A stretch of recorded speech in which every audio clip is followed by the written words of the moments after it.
everyone, and welcome to Batcast 66, our first official episode. I'm your host, Kendall. And I'm Scott.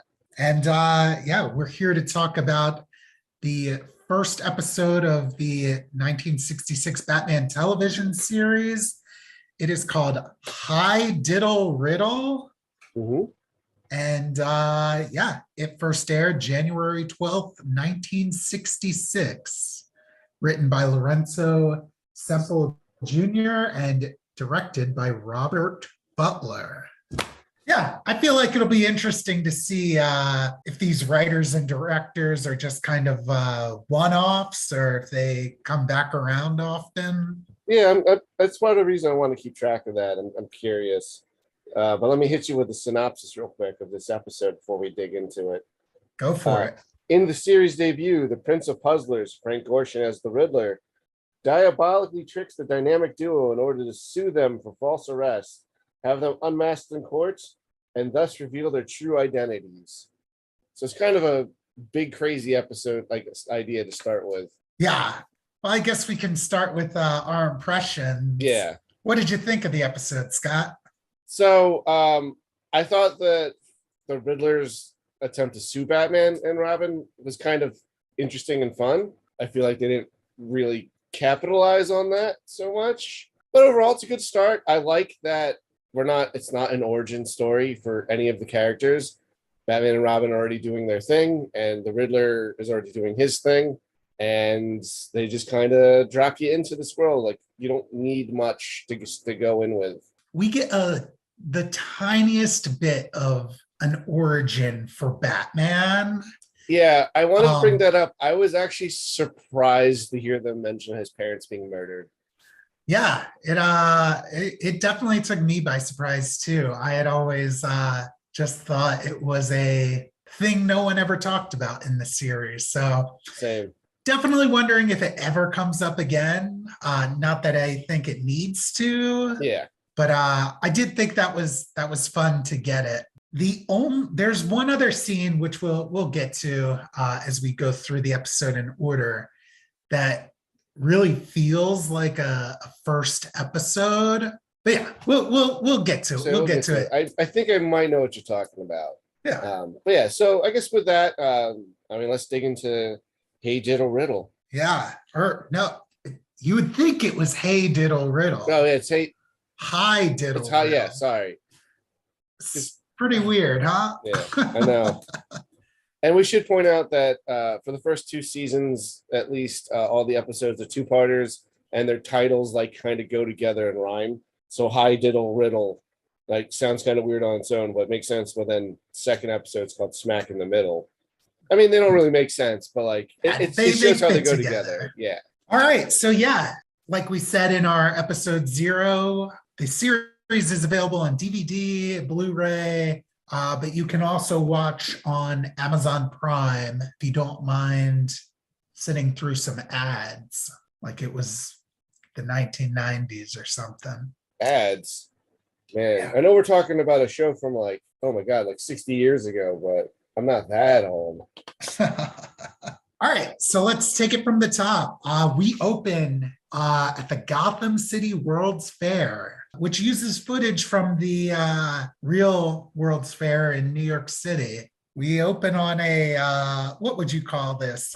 Some sort of celebration or something? Yeah, like Moldavia just kind of is doing a thing at their pavilion, I guess, at the World's Fair with like a cake with Uncle Sam and I guess some horrible mascot for their country that looks like a really cheap toy. Yeah. Kind of bought off the shelf somewhere. I thought I put in a note that the show got racist from play, you know? Yeah, I didn't want to bring, because I'm pretty sure this is a made-up country, but I mean, I'm American, so I don't have a great grasp on world history and geography. But yeah, there was a couple of people in the audience. So I was like, oh, they're the African delegate or whatever. Yeah. But that said, the show is very white. So I was like, oh, this is nice to see someone of color somewhere. I guess so, even as a... Like I said, this was almost 60 years ago, so it was a different time. I mean, we'll get to characters of color eventually in the series, but like one of them is one of my favorite characters in the whole show. So Awesome. yeah, so we'll eventually get there when we eventually get to Batcast season 3 or whatever. Yeah, I was kind of like, this is a weird start because as they're doing the thing, the cake explodes. Yeah, And he then goes to cut a cake and it just explodes in his face. A riddle comes out of it. I wrote down all the riddles and I tried to pause the episode when a riddle came up to see if I could figure it out. Oh, as we get through them, I'll say what they are and explain if I got it or not. But why don't you introduce? Go ahead. But the point of this riddle is just to get Batman's attention. I'm like, what does this have to do with this country and the World's Fair? And then that eventually comes back in the second half of the episode, like the part 2 next week. But like for this whole episode, it's like that was so random and weird. Like, what was the point of that? But I see. So you're watching both episodes as a pair? I watched the first episode and I have my notes for that, and then I watched the second episode at the same time, like after, and then I have my separate notes for that because I was kind of curious to see how my impressions might change as I watched the second one. Gotcha. Yeah, I saved episode 2 for next week. Okay. Well, I'll watch it again and refresh my memory. Nah, just please, let's try to be spoiler free. Spoiler free, no problem. Well, the riddle that comes out of it is when is an orange like a bell? And I could not figure this out. I'm like, none of this. And then when I got the answer, it didn't make any sense to me either. We get the riddle, and then we cut to like the police station, and they're like, this is a real puzzler. We can't figure this out. And very dramatic. I appreciated for the first episode how dramatically it was like, we need to call him in. Yeah, this is where it really feels like a first episode. Yeah, and I thought the scene was awesome. It was very cool. Like our introduction to the police and their relationship to Batman. Yeah, everyone is like crowded around the red phone, and Commissioner Gordon is like, we got to call him in. And yeah, they make the call. Yeah, and then this is where we cut to, now we're at Wayne Manor. Alfred picks up the phone, and he's like, well, let me go get him. So I guess they assume Batman just has an old man assistant. Yeah, this is where Bruce Wayne mentions his parents are murdered because he's like got a meeting with some people and they're talking about putting money into like some anti-crime foundation or something. And he mentions like, oh, it's been my life's passion ever since my parents were murdered. I was like, okay, cool. I mentioned that. I didn't realize Aunt Harriet was in the first episode. I don't know why. I always remembered she's like a later series thing. And I don't remember like even why she's there or why she's anyone's aunt. I mean, I don't know behind the scenes the reason she exists. I was she in the comics at all? Do you know? I don't think so. The only time I've ever heard her being in the comics is the comics based on this show that came out like in the last 10 years. But like that makes sense because it's based on this show and she's on the show. Of course. Yeah. I know she's briefly in the movie, which was kind of meant to launch the show, even though it ended up coming out after season 1 had aired. I feel like she was always intended to be around.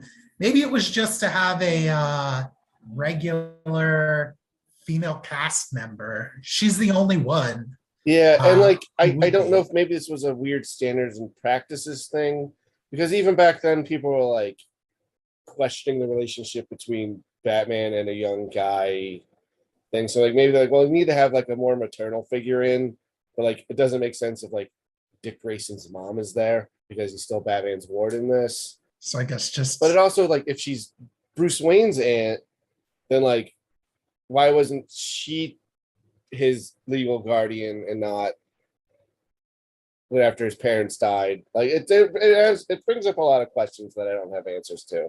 Aunt Harriet is so far the show's biggest riddle. One interesting thing about this part is it sets up the Wayne Foundation.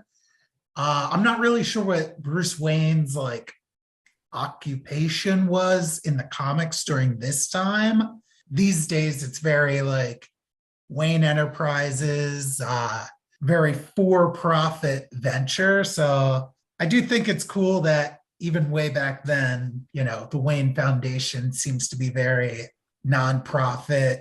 The goal seems to be to make Gotham City a better place to live.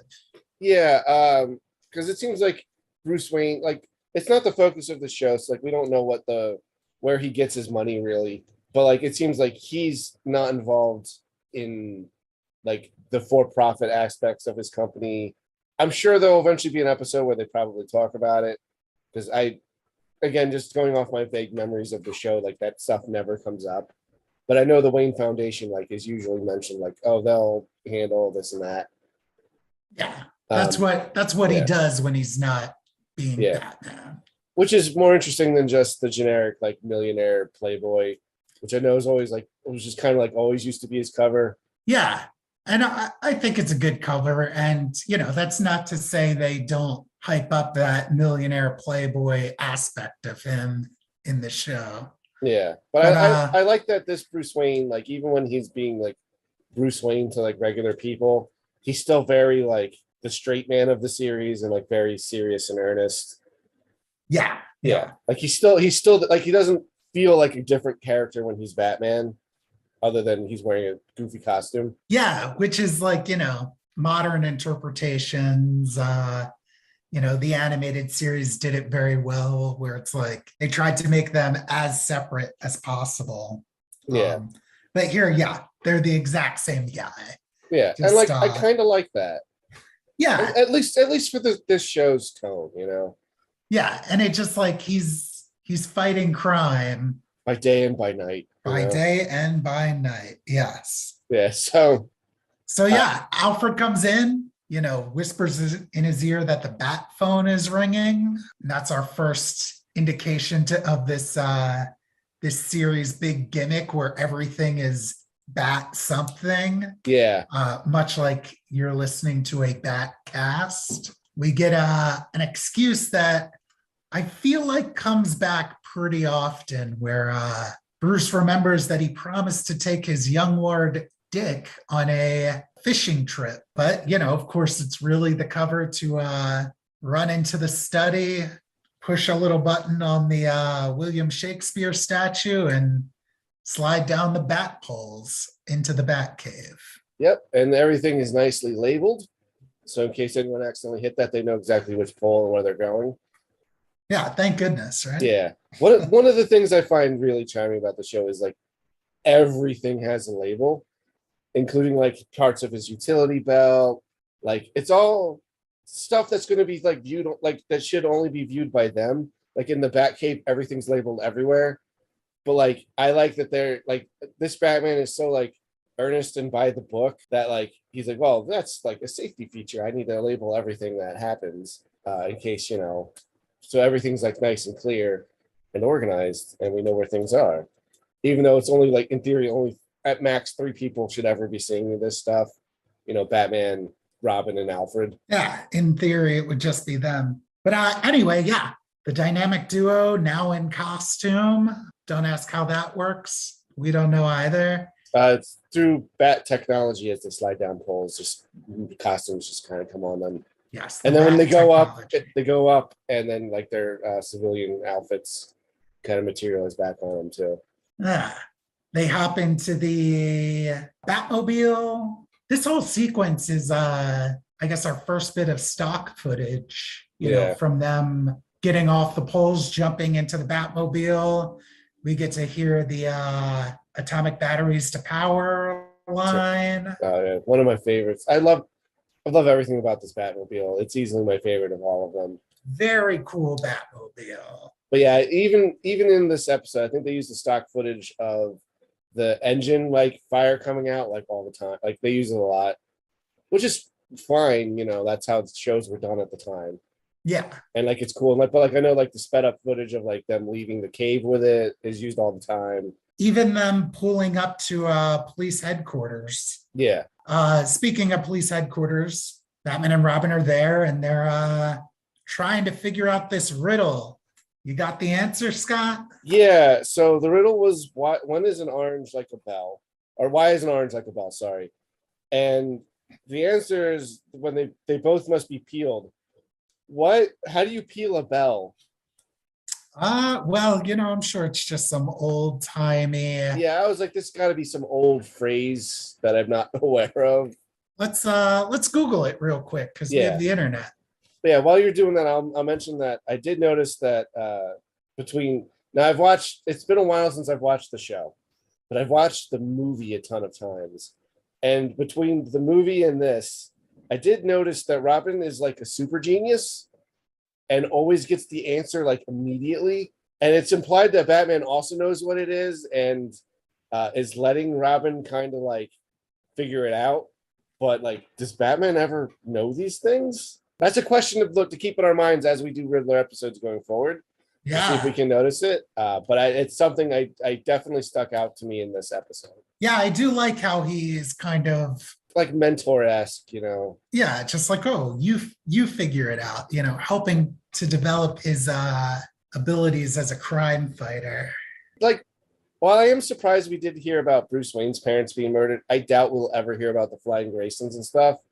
But that said, I would like to see eventually if they ever touch on like why Robin is his ward and is being trained to be a crime fighter and stuff. I don't think you will ever see that in the show, but it would be kind of neat just if they touched on it like they did with Bruce Wayne's parents. Yeah, I would definitely would love a nod to that. Robin is definitely one of my favorite, superhero comic characters. Always love when his backstory gets a little acknowledgement. So to peel a bell is to just like to sound it, to ring it. Oh, I've never heard of that phrase. Yeah, probably some old people nonsense. Yeah, again, this is an old show, which there's I think a couple of old turns of phrase where I'm like, that sounds really weird throughout it, but I didn't make special note of those. But I did want to make sure we went through the riddles at least. Yeah. I also wrote the riddles down. Okay. How could you not? Yeah. They both must be peeled is the answer to the riddle, which leads, I think, Batman, maybe Robin, to deduce that the Riddler is planning on striking the Peel Art Gallery. Well, there's another little piece of logic that Batman uses where it's like, he's talking about like, he's basically talking about the Riddler and his thing. And he's like this artistic crime genius or whatever. And then like art, Peel. And then he puts it together. It was a very Independence Day, Jeff Goldblum-esque stream of consciousness like thing. The dynamic duo, they drive over to the art gallery and they get a call on the Batmobile-based bat phone. Which is crazy. Like, were car phones a thing then? Yeah, I don't know. Yeah. I don't know why I associate that with the 80s, like being because like that's when like cell phones and stuff started being a thing. Yeah, I'm not sure myself, but Batman has one. But we'll get into it because I think this show has a surprising amount of like forward-thinking tech that like now would be like we wouldn't even think about it, but like I think at the time was pretty uncommon, like almost Star Trek-esque, which was a contemporary show. Yeah, did Star Trek start the same year as Yes, Batman? it did. 1966. Cool. I guess it would be kind of hard for it to be before, so. Yeah, because this is also one of the earliest color television programs. Both of them were because color TVs has just now become common enough that they needed to have programming that worked for it, which is, I think, partially why the show is so saturated and so colorful. I also kind of want to go back and watch it maybe in black and white and see how that might have looked. But I am watching the Blu-ray version, so like they're nice and crisp in HD, and like they look really great. Oh yeah. So I kind of want to just watch them like that. Yeah, definitely worth the color watch. But I am kind of curious what that experience is like. Heck yeah. So he calls. They get a ring on the bat phone and the Batmobile phone, and it's I guess it's not a familiar voice to first-time viewers, but it's the Riddler. Well, it's a recording of the Riddler. specifically a reporting. He starts it with that. So I guess basically like, don't ask me questions. You know? And he has another riddle for our dynamic duo. Yeah, which is there are 3 men in a boat with 4 cigarettes and no matches. How do they smoke? And then like I pause, because I pause after they do that. I try to figure it out. And I was like, do they just use a lighter? But I was like, it's not going to be that simple for this show. And technically, I was right about both of those statements, which is they throw one cigarette off the boat to make it a lighter. This riddle, neither Batman nor Robin answer immediately. Yeah. You'll find out why the riddle was given, but yes, the answer is they threw one cigarette overboard to make the boat a cigarette lighter. To make the boat a lighter, yeah. Yeah, so I was like, oh, okay, I get it. But I was like, I'm thinking more like modern riddles where it's like a thing you're not actually supposed to think about. Like it's not actually a clue that's in the riddle. And I was like, oh yeah, they didn't have matches, they just used the lighter. So I'm giving myself half a point for that one. All right. Half a point for Scott. Yeah. All right, so we get our here's where we get our first bat climb, which is one of my favorite like gags that they do. Yeah, it's a recurring gag where they turn the camera on a 90-degree angle and suspend Batman and Robin's cape so they're sticking out right behind them, and they make it look like they're just climbing up the side of a wall, and they usually have a conversation. Yeah, and this one they talk about like Robin having a crush on somebody, which is nice because they keep calling him like young man and like young person and stuff, but like he is a teenager, and that would be a concern. But like I know in the future they'll eventually like this is where they'll sneak in cameos and stuff. People will like be looking out their window and Batman and Robin are just walking past.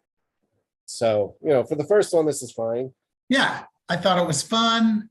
After this scene, they get to a window and they peek in and they see, they believe that they see the Riddler holding the art gallery curator at gunpoint.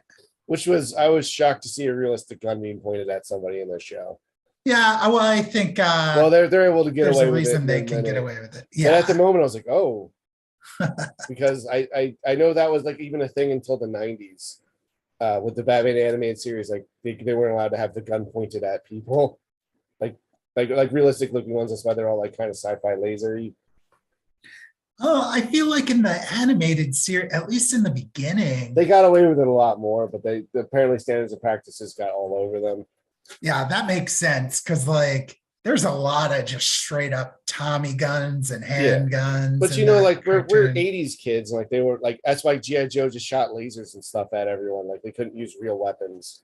So Batman and Robin break into the art gallery and all right. So I have some notes about the break-in scene where I absolutely love this sequence. So the art gallery window has a bunch of it's like barred up.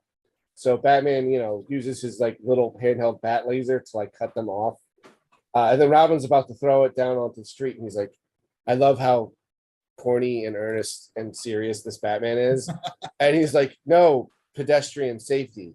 And he gets out of his utility belt. He gets like a mobile like bat hook, puts it on the wall and then hangs it on the wall. And I'm like, that's amazing. I love that. That was pretty great. Which is pretty funny. And then they just jump straight through the window. And it's amazing.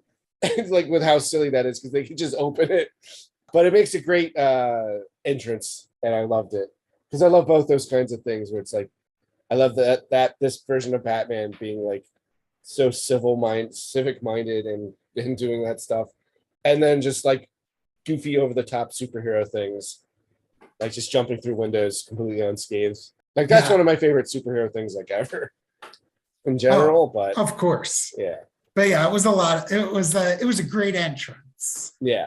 Definitely takes the gallery curator, coordinator, whatever his job might be, takes him by surprise and seemingly takes Riddler by surprise. Mm-hmm. Yeah. What does Batman throw at him? Like a stun grenade? Yeah, he's got a couple of like flashbangs or something. He just throws like it's clearly just like a little firework that they have.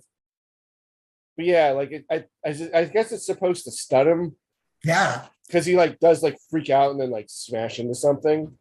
The Riddler makes a huge mess in this art gallery. Like they did way more collateral damage than like whatever it would have been if he was stealing it. The Riddler is flashbanged and Batman goes to cuff him. And then is immediately caught in a photograph by like a bunch of reporters. Yeah, and it's then that the Joker's plot kind of comes out the Riddler's plot. I'm going to do that a lot. Yeah, Frank Gorshin has a really good Joker-y laugh. Yeah. Like we associate that with the Joker more now. But I think in a different world, he also would have been a really good Joker. Yeah, I would definitely be interested to see that. That's one thing as a kid watching this movie or watching the Batman movie that always stuck out to me. Like the Riddler's got quite a laugh in the 60s series. And I love Cesar Romero as the Joker. We'll eventually talk about him in more detail. But the Riddler's got a way better laugh. But anyway, yeah, the Riddler's plan comes to light. He's basically set Batman up. The curator comes out and be like, he wasn't robbing me. This was an item of his that was on loan, and he was just taking it back. And then that's revealed where the gun was just a lighter, which is when they finally piece together the riddle, which, that's a really elaborate setup. Yeah, like great timing on the Riddler's part to be lighting the curator's cigarette. Yeah, well, I guess he knew when Batman and Robin were coming. He did have the phone ring like right before then. Even so, how long does it take to light a cigarette? And Batman and Robin climbed up the wall. There was the whole bit with the bars. He could have kept an eye out for him because they were in front of a window. You could still see out even when the bars were there. But I do love Riddler's plan here because he serves them papers for wrongful arrest and like assaults. And I love that this completely stumps them. Like there's nothing we can do to get out of this. And they're like, if we go to court, we have to reveal our secret identities, which ends our careers of like secret crime fighters and stuff. That's a great Riddler plan. Like it's a great supervillain plan in general. And I was shocked that it was the first episode. Yeah, well, and when right before he serves the papers, he does it with another riddle. Do you have this one written down? I did not write this one down. So it is, what is it that no man wants to have, yet no man wants to lose? A lawsuit. Yeah, I did write down that one. I thought you meant the one about finding two more lines or something. Oh, yeah. That's not, I guess that's not a traditional. Yeah, it didn't strike me as a riddle, so I didn't write it down. But the lawsuit one is great. That's a great just joke in general. Yeah, I like that one a lot. But yeah, he did present it as like not something for them to figure out, just like as a taunt, because he immediately answers it himself. So the Riddler does deliver a cryptic warning that, I forget the exact way he put it, but basically that there are two more riddles hidden in his, the papers that Batman was served. In the Batcave, they, using their special computer and goggles, they find those two riddles. Do you have those? Yes, I do. Now, I will say this first one I did figure out. I did have the answer to when I tried to put my mind to it, is when is the time of a clock like the whistle of a train? And I was like, when it's 2 to 2, like 2, 2, 2. And then that was what it was. I was really happy. And I did not figure out the second one, which was what has neither flesh, bone, nor nail, yet has 4 fingers and a thumb. I was like, a hand. And I was like, is it like something with a clock? Like the hand of clock hands or something? But no, it was a glove. Robin was like, glove, because they're both wearing gloves. So I was like, dang. Yeah, but I didn't get any of the riddles the whole episode. I was happy to get the train one. Yeah, do either of these riddles mean anything this episode? Yeah, it's an address. It's 222 Glover Street. Glover That's Street, right. that's what it was. Yeah. Yeah. I forgot. But before we get to Glover Street, we cut to the abandoned subway system in Gotham City, where we find the Molehill Mob. Yeah, which I guess the Riddler just kind of took over for this episode. They're not like themed to the Riddler. The Molehill Mob like sounds like it's got nothing to do with like his shtick. Which, all right, so now we're seeing the Riddler, and we've seen the Riddler now in his like supervillain costume. I did want to ask real quick, which do you prefer, his like suit or his like leotard? I love his suit. I love his suit too. I think it's amazing. I wish like the leotard works better for like the action scenes and stuff. Definitely. But like I kind of wish he'd like that the suit was his main supervillain like design. I think it's great. Yeah. Like I kind of just want it like in real life. You know?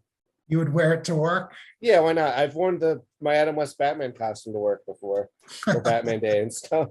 So, interesting thing about the Molehill Gang or the Molehill Mob, they were introduced into the comics like about a year before this, maybe not a full year, but the year before this came out. And the Riddler was also in that issue. Interesting. Rather than working together as they are in this, in that issue, the Riddler was like jealous that Batman was paying more attention to the Molehill Mob than he was to the Riddler's crimes. So they had a bit more of a conflicting relationship than in the TV series. Interesting. Yeah, I thought that was kind of fun. Yeah, I know. While we're here with the Molehill Gang, we meet the other like credited guest star for the episode, Jill St. June, who plays a character named Molly. Yeah, where she's got like some sort of fascination, like romantic attraction with the Riddler, right? Yeah, I think this is another motif of the show is to have like, here's an attractive young woman. Which I think was just kind of the style of time. It happens a lot in Star Trek. Yeah. And they catch the eye of the main character, but end up betraying them in the end. It's also very James Bondish, which is also a 60s thing. Yeah. In my head, I relate Batman 66 and James Bond a lot. Yeah, they have some similar elements, some adventures more than others. But I also wrote in this as just a thought, because she's eating like stolen caviar or something, and then like whoever the boss of the Molehill Gang is like, don't eat that, you'll get too many calories, you won't be able to fit in like the manhole. Now I just wrote in my notes, bad guys don't like fat chicks. So I guess that's a moral failing, is body shaming. Yeah. I that part felt very 60s to me. Yeah, the casual misogyny and stuff. But yeah, I mean, but these are bad guys, so which you also know because the screen is on a Dutch angle because they're all crooked, Oh yeah. It's one of my favorite things about this series in general. Yeah, very cool how they do that. Yeah.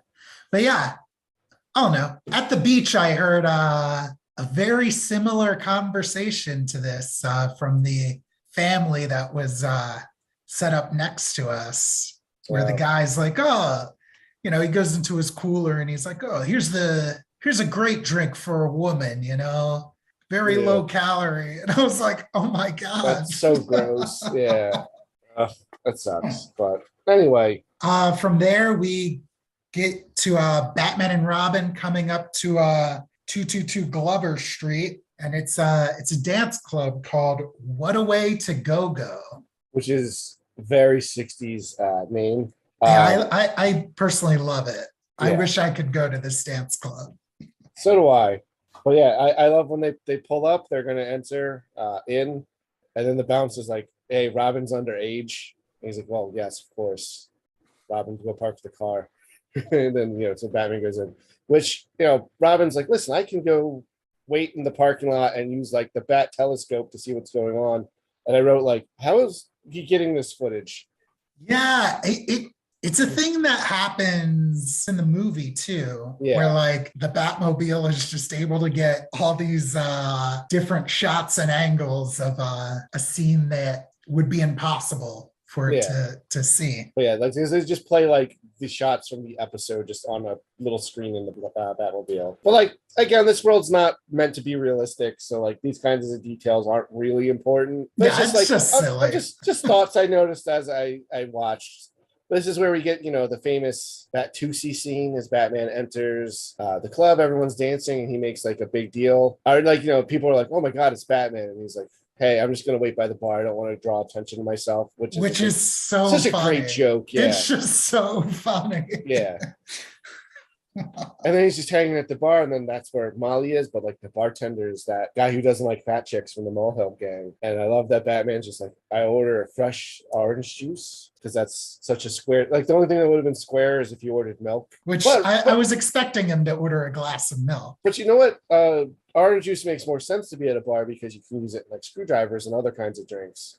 Well, you can use milk in like Kahlúas and stuff, but like but I feel like at a bar like this, you would get something more akin to orange juice. Batman gets his orange juice, and I actually just thought of this now. I wonder if they did orange juice instead of milk because now it's in color, and that would be more interesting to see. Yeah, that could be true. Either way, it made me want orange juice, so it worked because it looks good. Orange juice is delicious. I love orange juice, yes. Yeah, so Molly asks Batman to dance, and this is where we get the Batusi. We get to see Batman starting to act a little silly. Yeah, it's cutting a rug there. And like Robin's watching him and kind of dancing to himself in the Batmobile. Oh, did you get the riddle that Molly drops here? Oh yeah, why is a quarrel like a bargain? Or why is a quarrel like a bargain? Because it takes two to make it. That one. Yeah. Did you get that one? Yeah, I did, but it wasn't a Riddler one, so I don't really care about the points it gives me. I got the train one that made me happy because I definitely didn't get any of when I was a kid. I definitely didn't get any of the ones that I remember, especially from the movies, like the canary with the machine gun. Yeah, well, that's like that's part of the joke of it. Like, it's such an absurd thing that they get immediately. Batman says something strange to Molly here. Yeah, you interest me strangely. Yeah, and it's just like, is it that strange that like a cute woman talking to you at the bar interests you, Batman? I mean, Adam West isn't a bad looking dude, and like you get to see enough of his face with the bat and like his physique's like someone hitting on him. This can't be the first time. Yeah, I doubt it'll be the last. Yeah, I'm sure it won't be the last. But yeah, Batman collapses. He was his drink was spiked, doped, as he says. Yeah, it was the 60s.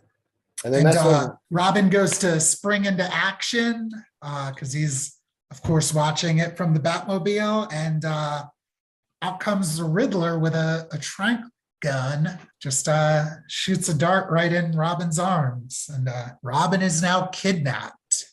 Well, fortunately, before Robin sprung into action and got darted, he changed like the this is where the labels come in handy. He changed the like anti-theft button to the start button. So that way if someone were to start the Batmobile, it would set off their anti-theft like system. It's like, oh, it's thinking. Yeah. Because after Robin is kidnapped, the Riddler's like, oh, I'm going to take this sweet ride. Yeah, I'm going to steal the Batmobile, of course. So he pushes the button, and I'm like, oh, it's going to lock him into it and like shut it down. But it just shoots fireworks everywhere. And like, oh no, the cops are going to see that. And then they like just kidnap Robin and leave. And then Batman stumbles out of the club and hops in the Batmobile and is getting ready to take off to go give chase. Yeah. But here come the cops. Yeah. And I thought this was kind of an interesting idea, thinking that's tying into like the whole lawsuit thing. Because the cops take Batman's keys because he seems like he's very drunk. Yeah. Because he's drugged. And they're like, oh man, I can't believe this. They're like so disappointed that Batman's moral failings about to be a drunk driver. And I think Batman himself realizes that too, because he does not fight it again because he's so by the book. It's like, oh no, I shouldn't be driving the Batmobile. And like that's when the bat signal's in the sky, and they're like, the commissioner wants him, and then the cops are like, it's better not to tell him because we're all going to be so disillusioned by Batman being a drunk driver. Yeah, he's the only real hero of the city. It would ruin the morale. Yeah, and just like this is the only universe where ACAB's not a thing. Yeah, this show is very pro cop, which Yeah. Well, I also they mentioned earlier that Batman is a deputized force, so he's not breaking the law by being a vigilante. It's just Yeah. that. So I gotta imagine there's a government agency that knows Batman's Bruce Wayne at some point, but like the police don't, like the commissioner and stuff doesn't. They just know that they can call him for like super crime. Because I don't think Batman, like I know eventually they do like more like regular, like less super, like outlandish supervillain stuff. But like it seems like Batman only gets called in for the stuff like they can't handle. Yeah, for sure.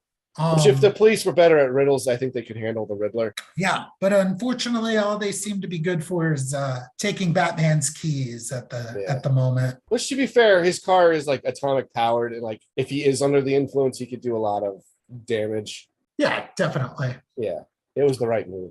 So yeah, how does the episode end, Scott? Riddler has Robin and stuff tied up on a table, and like his head's clamped down, and he pulls out a knife like he's going to operate on him, and it's like, oh no, Robin's going to get murdered or something, and then that's when we get our tune in next episode. Yeah, it's wild that Robin's gonna die so soon in this series. I know, I didn't see that coming. Maybe we'll get Jason Todd in season 2. Yeah. But yeah, we don't get the I guess more well-known send-off here where it's same bat time, same bat channel. Yeah, it's just kind of a proto one where it's just same time, same channel. Yeah. I did write in my notes that it should be bat, but what you gonna do? Yeah, the first episode they may not have realized that, like, oh yeah, we should just put bat in front of everything as much. It'll be fun to see like when certain like tropes and stuff start like creeping in. Yeah. But yeah, so that was it. The first episode of the Batman TV series. Yeah. Hi, Diddle Riddle. Sorry, I had to look out because I want to say hey Riddle Diddle so bad. What did you think? Overall I thought it was good. I thought there was I thought it was funny when it should be, and I thought it was exciting when it should be. I think the Riddler's plan was interesting in this. I liked the element of the lawsuit and maybe potentially defaming Batman with him like being quote unquote being drunk. Because I also was surprised if they were going to just kidnap Robin, why didn't they just also kidnap Batman? But obviously that wasn't part of his end goal, you know? Yeah. So I guess since you've seen into the future, does it all come together pretty well, or I guess is it a wait and see kind of thing? It's a wait and see kind of thing. All right. I have thoughts on it, but I'll save it for our next our next Batcast. Excellent.